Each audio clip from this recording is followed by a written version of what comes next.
Bonjour, La Voix est libre tous les samedis en direct sur France 3 et ce matin nous avons décidé de nous pencher sur la voix des militants, la voix des citoyens pour désigner les candidats, les primaires. On se souvient de la primaire médiatisée du PS en 2011, la droite a le même projet pour novembre 2016, la gauche a elle bien du mal à se mettre d'accord. Est-ce une rénovation de la démocratie? Est-ce un piège? Est-ce une arme fatale pour gagner une élection? Nous allons en débattre avec Philippe Baumel, député PS de Saône-et-Loire. Bonjour. Bonjour. Catherine Hervieux, vous êtes vice-présidente Europe Écologie Les Verts du Grand Dijon. Bonjour. Bonjour. Christine Robin, conseillère régionale de Saône-et-Loire. Vous êtes membre de l'UDI. Bonjour. Bonjour. Et Éric Gentil, conseiller régional de Lyon pour les Républicains. Bonjour. Bonjour. Vous soutenez Bruno Le Maire en vue des primaires de la droite de novembre 2016. Donc après la primaire organisée par le PS en 2011, à l'époque, si on s'en souvient, c'était beaucoup sur le modèle italien, la droite a donc décidé de faire la même chose en novembre 2016. La question est donc simple. Est-ce devenu obligatoire, quand on est dans l'opposition, de désigner son candidat par une primaire, Éric Gentil?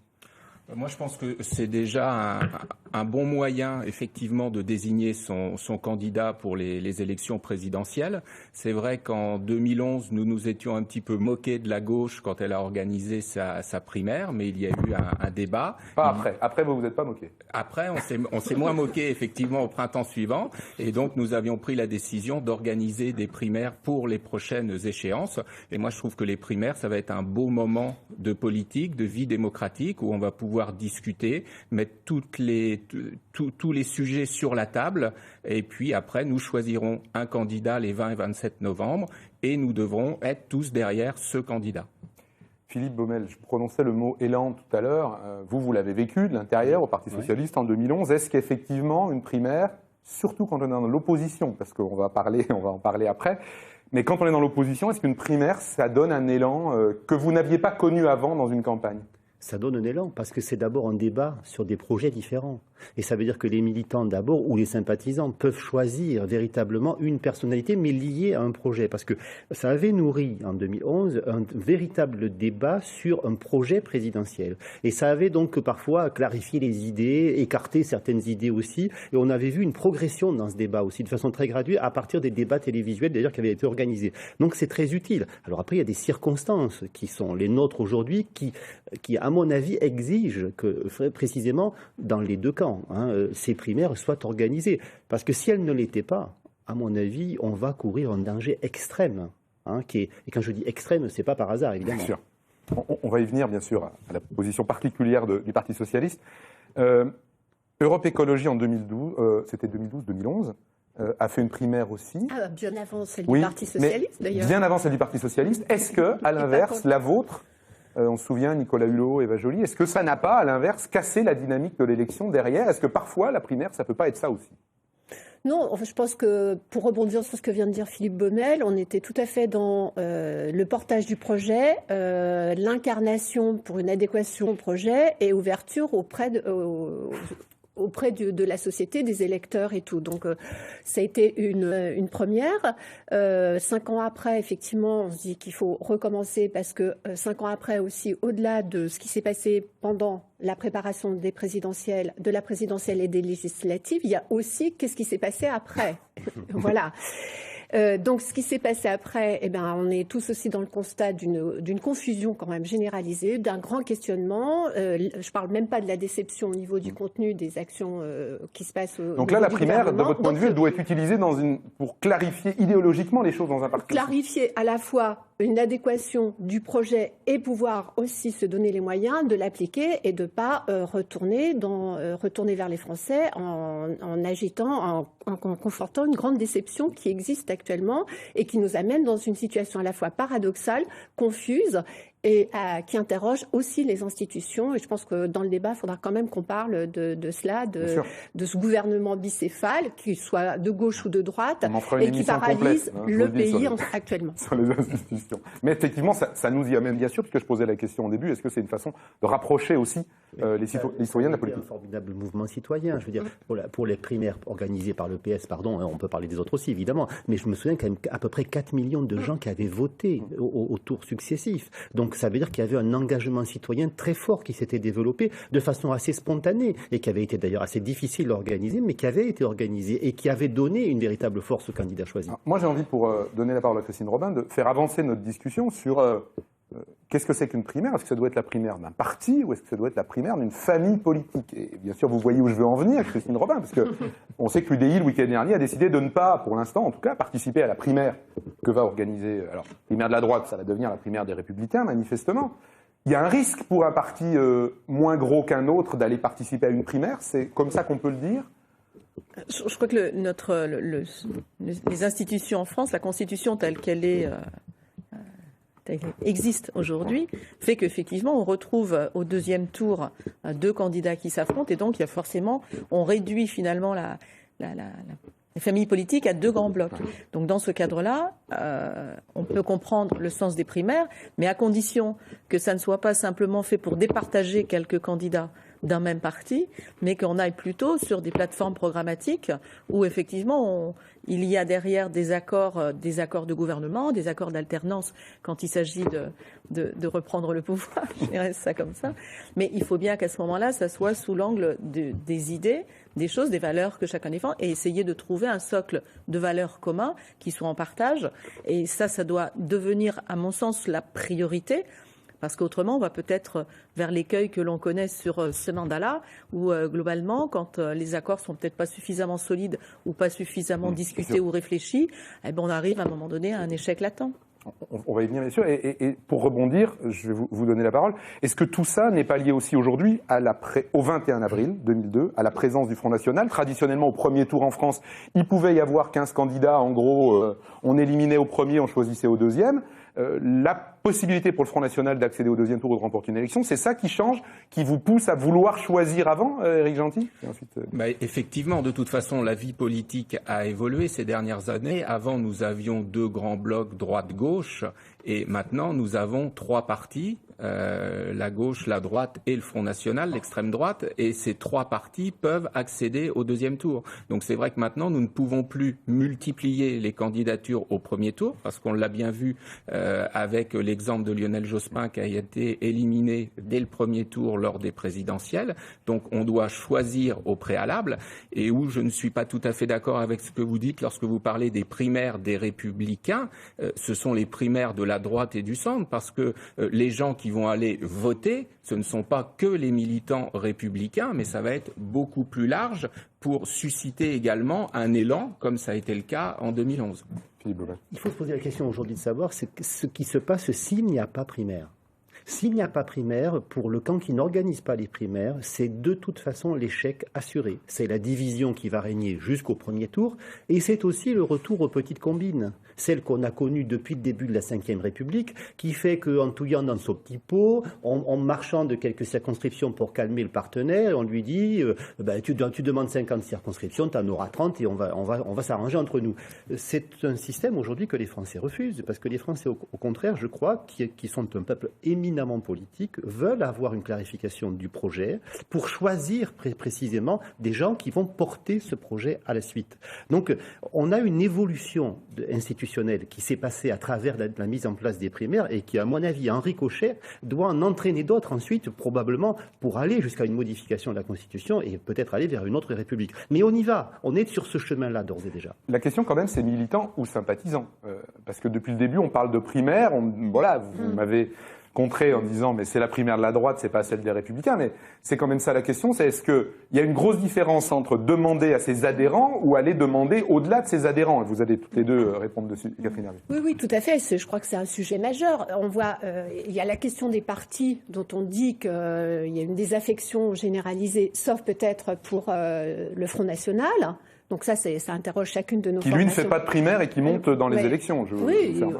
C'est parce que c'est vraiment une autre logique, très bonapartiste, voire plus. Bon, bref, la question de la primaire par rapport au schéma classique qui vient d'être décrit, c'est s'ouvrir sur la société et demander aux personnes, au-delà des militants, demander aux électeurs, au-delà des militants, qu'est-ce qui vous semble, par rapport au projet et par rapport à l'avenir du pays, par rapport à comment on se projette à 5-10 ans dans ce pays, qu'est-ce que vous mettez, qui doit incarner en lien avec une adéquation avec le projet? Et que ce soit réservé, comme ça a été pendant très longtemps, aux militants qui sont plus ou moins spécialisés, de combines, etc., sans être trop péjorative. mais que ce soit l'affaire de tous les Français et les Françaises qui souhaitent s'y impliquer, c'est quand même une aspiration, et donc la primaire est un outil, c'est pas une fin en soi. De même que le parti politique, c'est un outil, c'est pas une fin en soi. Et parfois, le nez sur le guidon, on a tendance à oublier. On en fait vraiment des machines au-delà des espoirs, au-delà de ce qu'il faudrait faire, et notamment pour le changement climatique. Il y a peut-être deux points un peu différents. Le premier, c'est que traditionnellement, l'élection présidentielle et le premier tour de l'élection, c'est la rencontre de chaque parti peut effectivement se jauger d'une certaine façon à l'aune des autres élections. Se compter. Se compter. Aujourd'hui, c'est vrai que le 21 avril a bousculé un petit peu les choses. Parce que effectivement, ça fait prendre des risques à certaines familles politiques. Ça pourrait être alternativement la droite ou la gauche. Ça a été la gauche un temps, ça pourrait être la droite demain. Et c'est faire prendre le risque à cause de la montée du Front National, très clairement. À partir du moment où le Front National arrive à dépasser les 20%, ça lui donne une capacité d'être au deuxième tour et ça change la donne. Et donc dans ces cas-là, la primaire, elle prend du sens pour essayer d'anticiper finalement le deuxième tour et d'opérer des rassemblements de familles ou de forces politiques avant le deuxième tour, mais encore faut-il que dans ces cas-là, il y ait une vraie discussion sur le fond et que ça ne soit pas l'hégémonie simplement des partis les plus importants, mais qu'il y ait une ouverture qui s'exprime. Donc c'est pour ça que vous avez décidé de ne pas, pour l'instant, aller à la primaire à droite. C'est pour ça que, si vous voulez, il y a deux temps dans la manœuvre. Il y a le premier temps qui est quelque part une stratégie de parti. Je prends l'exemple de l'UDI, et c'est le rôle pour le coup des militants de décider, de choisir quelle est la stratégie que l'on veut adopter. Et ça, d'une certaine façon, c'est les militants du parti qui l'expriment. Et ensuite, à partir de cette position-là, peut-être des règles ou des préalables qui sont énoncés, on va dire préalables, de voir comment est-ce qu'on peut arriver au processus de la primaire, où là, on est davantage à rechercher une validation par des gens plus larges que simplement les militants, mais plus larges. Moi, je sens une frilosité quand même bien marquée dans les propos de Mme Robin, parce que son parti a décidé en vérité pour l'instant de ne pas y participer. Mais on a compris que c'est une manœuvre en deux temps. Et voilà, et plutôt d'aller manœuvrer derrière le rideau en quelque sorte pour essayer de trouver un accord avec son grand partenaire, les Républicains. Moi, je pense que c'est des méthodes un peu datées, tout ça, et qu'en vérité, les Français aujourd'hui attendent beaucoup de transparence dans ce que disent et dans ce que vont faire les acteurs politiques pour les années à venir. On ne peut pas avoir un grand élan et un grand rassemblement si précisément le jeu consiste à faire je ne sais quelle stratégie d'étape en étape qui va donner le sentiment finalement, au moment où on va appeler les Français à venir voter à une primaire, que finalement le choix est déjà fait. Ça, c'est inacceptable. Pardonnez-moi, Philippe Baumel, avant de vous donner la parole, Christine Robin, mais je vous renvoie la primaire de 2011 UPS, où François Hollande a besoin d'Arnaud Montebourg. On sait qu'il y a une différence énorme idéologiquement entre François Hollande et Arnaud Montebourg. Pour autant, il va passer un accord avec Arnaud Montebourg, qui va le suivre pendant plus de 2 ans dans son programme. Est-ce qu'on n'est pas exactement dans la même chose? C'est-à-dire que pour gagner la primaire, on est amené à faire des choix qu'on va traîner par la suite. Je ne crois pas qu'on soit dans la même chose du tout, parce qu'en vérité, la primaire, elle s'est réalisée en transparence. Il y a eu des débats publics, encore une fois. Il y a eu des faits des faits et des idées qui ont jalonné le choix du candidat. Il y a eu un certain nombre d'engagements, d'ailleurs, du candidat qui a été choisi sur des méthodes et des projets. Ont-ils tous été tenus? C'est ce que dira d'ailleurs la campagne des primaires, parce qu'il y aura probablement un inventaire. Arnaud Montebourg n'a pas quitté le gouvernement pour rien. Il y avait à ce moment-là une stratégie qui avait été décidée, notamment sur le plan économique et industriel, et cette stratégie, malheureusement, n'a pas été tenue. Il n'y a pas vraiment de choix donc il faut quand même, à un moment donné, reconnaître les faits. Ouais. Donc je crois vraiment qu'il y a eu un débat public, un débat très fort, qui a d'ailleurs été un débat assez houleux, on s'en souvient quand même. Tout ça ne se faisait pas dans une béatitude parfaite. Mais cela a été public, et cela donnait le sentiment aux citoyens que finalement, ils avaient véritablement, non seulement leur mot à dire, mais un véritable choix pour les années à venir à faire. C'est justement, ça nous amène sur un chapitre dont je voulais qu'on parle, c'est les risques finalement de la primaire. Je me tourne vers vous, Éric Gentil. La gauche a l'habitude de ces déchirements de plusieurs semaines et cicatrise très bien en général après. Vous en avez beaucoup moins l'habitude à droite. On se souvient, c'était pas une primaire, mais de la désignation entre Jean-François Copé et François Fillon, qui a été difficile. Vous avez mis beaucoup de temps à vous en remettre. Est-ce que vous, de votre point de vue, ça vous fait peur ? Est-ce que vous pensez que votre parti est mature pour gérer ce type de moment ou pas ? Alors moi je pense que notre parti est tout à fait mature pour gérer ce type de moment. Vous parlez de l'épisode Copé-Fillon. Si on revient un petit peu plus loin en arrière, on a eu un épisode aussi entre Ségolène Royal et puis Martine Aubry. Donc dans chaque parti, il y a des moments difficiles qu'il faut passer. Qui ne s'est pas terminé devant les tribunaux. Tout à fait, qu'il faut... Contrairement aux autres. Mais qu'il faut surmonter. Je pense que nous aurons moins de soucis à droite et au centre parce que nous ne sommes pas contraints à un grand écart. Parce qu'à gauche, il y a quand même des différences très importantes entre les différents acteurs. Vous citiez Arnaud Montebourg, Manuel Valls. On a quand même des prises de position qui sont vraiment très différentes. Et après, c'est beaucoup plus difficile de mélanger toutes ces personnes-là pour maintenir un cap. D'ailleurs, on l'a bien vu. François Hollande avait annoncé certaines choses de façon très démagogique quand il a dit dans son discours du Bourget que son adversaire, c'était la finance, ou qu'il allait inverser la courbe du chômage. Moi, je pense que tout cela, ça décrédibilise la politique et les hommes politiques, parce qu'on lance des grandes phrases et on est incapable d'arriver à un résultat. Donc il faut changer les choses. Nous, pour les primaires de la droite et du centre, nous avons un texte d'orientation qui a été validé par les principaux responsables de notre parti. Nous engageons les discussions avec l'UDI qui n'a pas fermé la porte. Et tout cela va se faire dans la transparence et ce sont les Français qui choisiront au mois de novembre par rapport aux programmes qui leur seront proposés. Une réponse de Philippe Baumel, forcément, je vous ai vu. Oui, parce que bon, j'ai le sentiment quand même qu'on nous dépeint le pays des bisounours, qui n'est pas tout à fait quand même la France d'aujourd'hui, ni celle d'hier d'ailleurs. Il faut quand même se rappeler dans quel état Nicolas Sarkozy a quitté le pouvoir. 600 milliards de dettes quand même. Si c'est ça un heureux bilan, je pense qu'on a matière, encore une fois, à interpréter les choses différemment. Moi, je pense qu'il y a évidemment une analyse à faire sur le quinquennat qui s'est déroulé.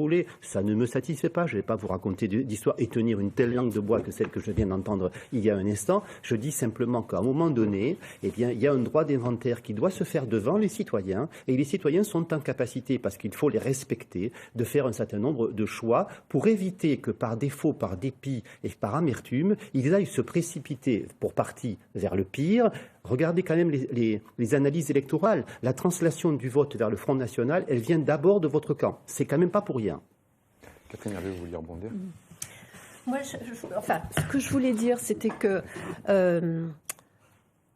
la fin de cycle qu'on est en train de vivre, c'est une fin de cycle qui vient de loin et on est en train de réfléchir à se doter, à faire évoluer les institutions avec des nouveaux outils. Je pense que la question de la primaire participe à ça. Encore une fois, c'est pas une fin en soi.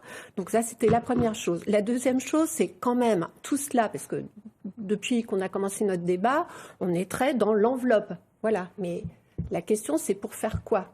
Et si nous, au sein de notre primaire, on n'est pas capable, enfin de notre primaire élargie, ouverte sur la société, il faut qu'on soit capable de définir des priorités fortes qui puissent rassembler les Français. Et les priorités fortes, il faut quand même qu'on se le dise aujourd'hui, 26 mars, c'est la question de l'Union européenne. On est quand même dans un contexte qui est fragile, qui est compliqué, qui est dangereux aussi. C'est la question du changement climatique. Et c'est la question de la rénovation démocratique au sein de l'Union européenne, bien évidemment, et que la France doit aussi pouvoir porter. À partir de là, faire adhérer, mettre au cœur du débat ces trois propositions, ces trois priorités que chez les écologistes, en gros, on est tous, qu'on partage tous ensemble. Là, pour le coup, il y a consensus. C'est aussi une façon de remettre les choses en perspective et de ne pas confuser le débat. C'est-à-dire qu'encore une fois, la présidentielle, les primaires, c'est pas une fin en soi, c'est pourquoi faire et quel projet. Et pardonnez-moi, je suis là pour être l'avocat du diable, et ça va vous permettre de rebondir dessus, Christine Robin, mais en même temps, dans toutes les primaires précédentes, les gens ont voté à la primaire pour le candidat ou la candidate la mieux placée dans les sondages de l'élection qui suivait. C'est-à-dire que primaire présidentielle, c'est le mieux placé dans les sondages d'élection présidentielle. C'était le cas de François Hollande, qui a été élu au final. C'est ce que disent beaucoup de gens. Christine Robin, oui. Vous êtes pas d'accord, il n'est pas d'accord, Philippe Baumel, mais... Oui, mais je crois que, encore une fois, ce qui est important aussi, c'est de se rassembler autour des idées. Parce que derrière l'élection présidentielle, il y a d'abord un projet. Il y a un projet de société qui est décliné d'une certaine façon. Et les assemblages un peu hétéroclites qui peuvent naître des primaires, parce qu'à un moment donné, il faut trouver un consensus et il faut réussir à rassembler le plus large. Mais si ça ne repose pas sur un socle de valeurs communes, sur des convictions propres et sur des engagements qui doivent être tenus à l'avenir, ça déstabilise les gens. Je pense que c'est typiquement ce qui s'est passé sur ce mandat, où globalement, c'est bien, il y a eu une primaire de la gauche, il y a eu un rassemblement, il y a eu une élection gagnée, sauf que derrière, visiblement, la politique qui a été mise en œuvre ne correspondait pas fondamentalement à celle sur laquelle ils s'étaient mis d'accord dans le cadre des primaires. Ça désoriente tout le monde, y compris l'électorat de gauche. Et je pense que ça, c'est pas bon parce que ça ne permet pas, à la limite, au gouvernement en place de mener aussi peut-être une politique efficace. Donc, prenons en compte ces différents échecs. Et puis, c'est la position, en tout cas, de l'UDI, qui est de dire, je récuse le terme de manœuvre, parce que d'abord, je le trouve pas forcément, il apporte rien au débat. Et je dis simplement qu'à un moment donné, c'est un niveau d'exigence qui est là, et que l'UDI fait partie de la famille de la droite et du centre, très clairement, mais qu'on ne peut pas s'engager dans la primaire s'il n'y a pas, au départ, un accord, encore une fois, sur un programme, sur du contenu, et avec certaines garanties que ce qui aura été décidé sera mis en place derrière. Sur du programme, et juste avant de vous donner la parole, Philippe Baumel, et aussi sur des investitures aux élections législatives, on ne va pas se mentir. Un accord de gouvernance. Dans un accord de gouvernance, on est d'accord qu'il y a aussi des investitures pour que le parti continue à exister. C'est la juste représentativité de chacun, c'est normal. Oui, d'accord. Enfin, dans les couloirs de l'Assemblée nationale ces derniers jours, j'entendais beaucoup quand même mes collègues centristes et républicains dire à combien va-t-il falloir trouver un accord, à combien c'était le nombre de circonscriptions. C'est quand même là-dessus dont on débattait beaucoup. Mais bon, moi je voudrais revenir à la question des primaires et à la question de l'évolution dans le cadre des primaires de la dernière fois. Je rappelle que François Hollande n'était pas le champion des sondages au début de la primaire. Et qu'il a progressé fortement dans le cadre de la primaire, comme d'autres, d'ailleurs, ont pu progresser, notamment Arnaud Montebourg, d'ailleurs, qui avait utilisé cette tribune Il aussi. était quand même dans les projections sur l'élection présidentielle très bien placé. Oui, mais pas dans les toutes premières. Dans les toutes premières, il était quand même celui qui venait juste après. Souvenez-vous quand même que Martine Aubry tenait le Parti socialiste à l'époque et qu'elle avait une capacité aussi à rayonner. Moi, je pense beaucoup à la nécessité de faire les primaires les plus ouvertes possibles, les primaires de toute la gauche, puisque c'est mon camp, des primaires qui vont nous engager, certes sur le débat lié à l'Europe, parce que c'est fondamental, parce qu'aujourd'hui, on a une Europe... Pardonnez-moi, Europe Écologie ne va pas y aller à votre primaire, et Jean-Luc Mélenchon a déjà dit, moi j'y vais pas. Moi je n'ai pas entendu... Attendez, là on n'en est pas, là. Je sais pas. Non, dans notre primaire, l'appel qui a été lancé au mois de janvier, il y a un comité de coordination dans lequel il y a les représentants du Parti socialiste, du Parti communiste, d'ensemble, Europe Écologie Les Verts, bien évidemment. La dernière fois, vous n'y êtes pas allé. Vous n'avez pas participé à la... Non, mais attendez, la dernière fois, on va faire un petit rappel historique. La dernière fois, nous, on est partis au printemps sur la primaire. Et rappelez-vous, au printemps 2011, qui était le candidat du Parti socialiste? C'était Dominique Strauss-Kahn. Donc, il y a eu pas le Carlton, il y a eu New York. New York. Pardon. Excusez-moi. Il y a eu New York. Ça a secoué tout le Parti socialiste. Ils ont su, je m'excuse auprès de Philippe Baumel de parler à sa place, ils ont su rebondir sur la primaire, mais voilà, les équipes ont dû changer, etc. C'est bien aussi de se rappeler ce truc-là, quand même. Christine Robin, non, mais parce que je vous ai vu. Il y a une chose que oui, parce qu'en fait, la primaire à gauche, elle est actée, donc. Ah, je ne sais pas, il faut demander à Philippe. Mais je ne sais pas, vu la discussion que j'entends là. La primaire à gauche, elle est aujourd'hui fortement souhaitée par la majorité. Regardez, les autres, puisqu'on parlait d'opinion. Il nous reste une poignée de minutes avant midi, c'est le moment d'en parler. Voilà, c'est le moment d'en parler. Il y a 60% des sympathisants de gauche qui veulent une primaire. Je ne vois pas comment n'importe quel parti éviterait ce débat-là. Nous aurons des primaires. Sauf que la question aujourd'hui, pour être sincère, il y a un débat au sein du Parti socialiste sur les modalités liées à ces primaires. Il y a ceux qui veulent les faire au sein du Parti socialiste et il y a ceux qui veulent les faire le plus largement ouvert. Il y a ceux qui veulent savoir si le président de la République sortant sous la Ve République doit se soumettre à une primaire. C'est ça le cœur de notre discussion. Le président de la République a déjà répondu d'une certaine façon. Il a dit qu'il ne serait candidat que s'il y avait inflexion de la courbe du chômage.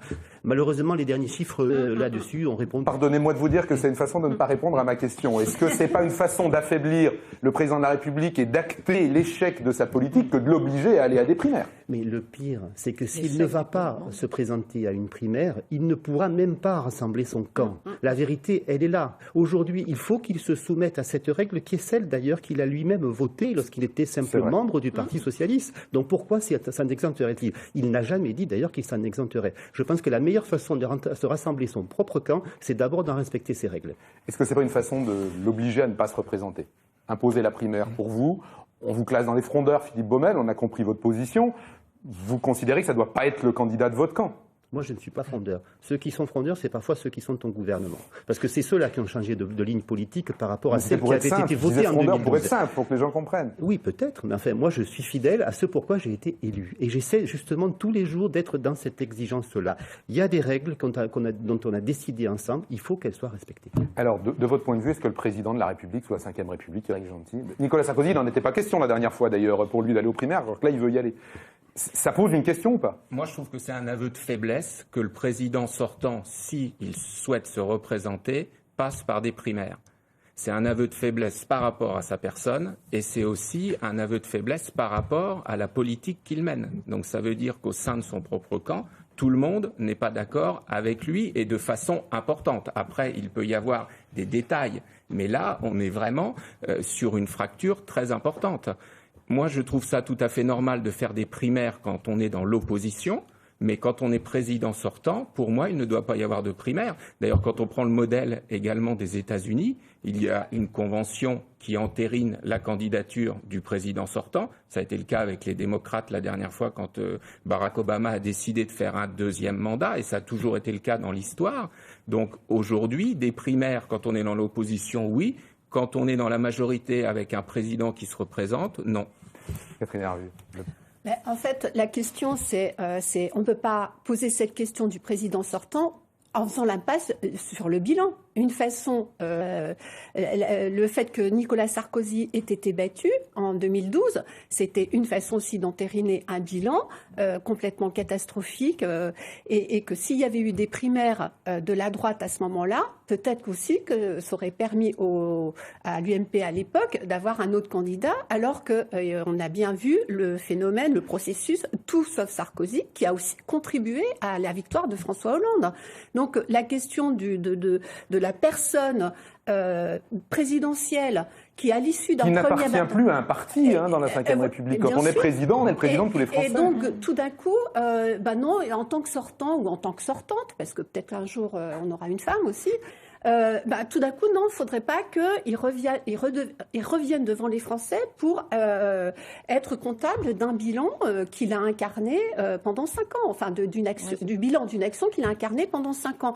Donc, je pense aussi qu'on est maintenant dans quelque chose de très ambivalent par rapport à la fonction présidentielle, avec le quinquennat, avec le fait aussi que la fonction présidentielle se conjugue avec la fonction du Premier ministre. Donc, on a une gouvernance bicéphale et on voit bien aussi avec le recul du quinquennat maintenant, comment ça a pu paralyser, que ce soit à droite ou à gauche, parfois certaines décisions, certains arbitrages, dans une concurrence pour la fois d'après. Vous nous amenez sur la suite de l'émission, c'est de ça qu'on va parler juste après la pause de midi. On se quitte quelques instants, juste le temps des informations de midi, et on continuera juste après. À tout de suite.